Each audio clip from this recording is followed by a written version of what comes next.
Hello guys, good morning.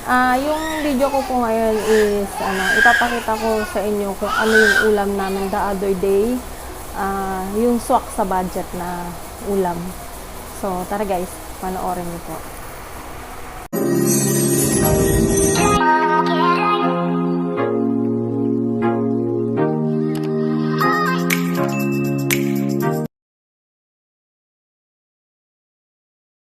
So, ito yung mga kailangan natin, guys. May magic sarap din po pala. Sibuyas, bawang, oyster sauce, mantika. Gisa-gisa na si Hubby. Siya po yung nagluluto ngayon. Na-request ko po yan sa kanya. Una ang bawang. Ganyan. Panoorin nyo, marunong magluto to. Ito yung nagturo sa akin magluto. Mas masarap siya magluto kaysa sa akin, guys.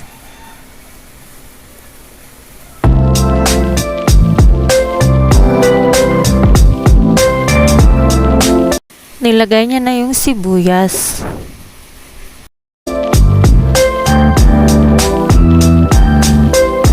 Sunod niya lang nilagay yung manok. Lulutuin niya po muna yan. Gisa-gisa, gisa-gisa, ganyan po yan. Tsaka pag nagluto po yan, laging high flame.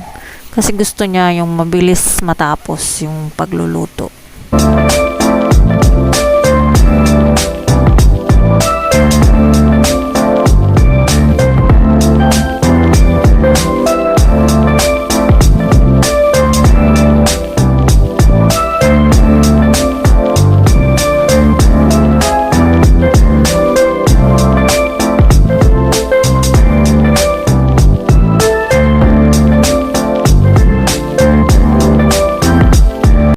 Muntik pang lumundag yung manok.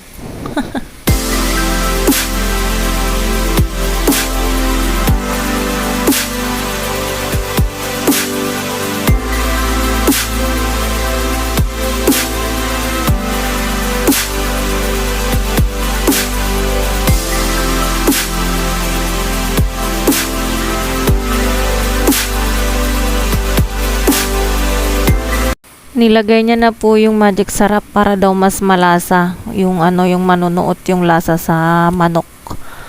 Kaya ganyan po yung nilagay niya agad yung magic sarap.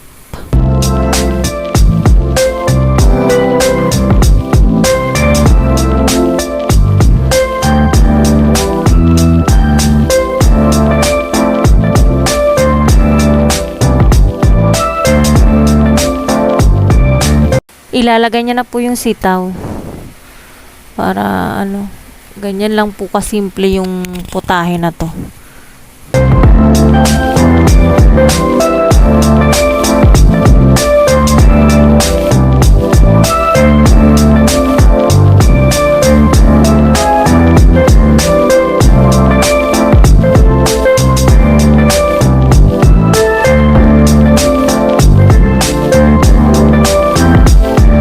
Guys, suka yan na nilalagay niya. Yung tinatakal niya lang dun sa sa takip ng suka. Yun. Tas hahayaan niya lang pong kumulo ng kumulo para po hindi sariwa yung lasa ng suka.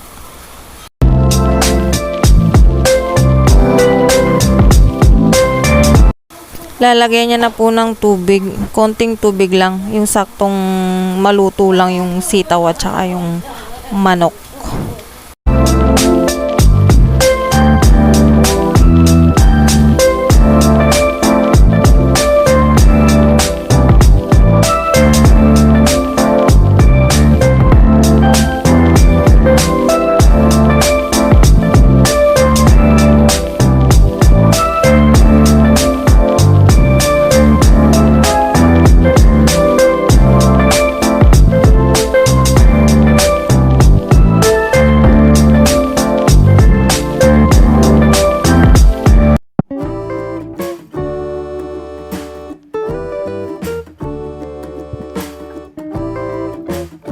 Sa punto-punto, nilagay niya na yung oyster sauce.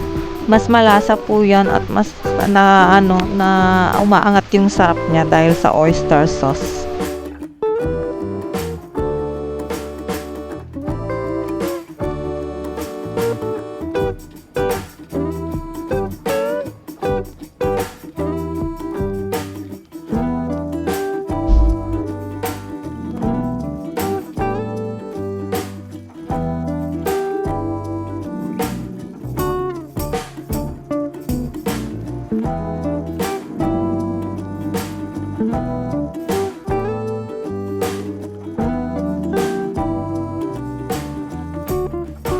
Konti na lang guys, malapit na siyang maluto. So, lalagyan niya po ng konting asukal para binabalance niya yung lasa. Pero guys, nasa panlasa ninyo yan kung kung mag-a-add pa kayo ng sugar o hindi na ha. Bahala na po kayo. So, eto na siya guys. Luto na ang aming adobong sitaw.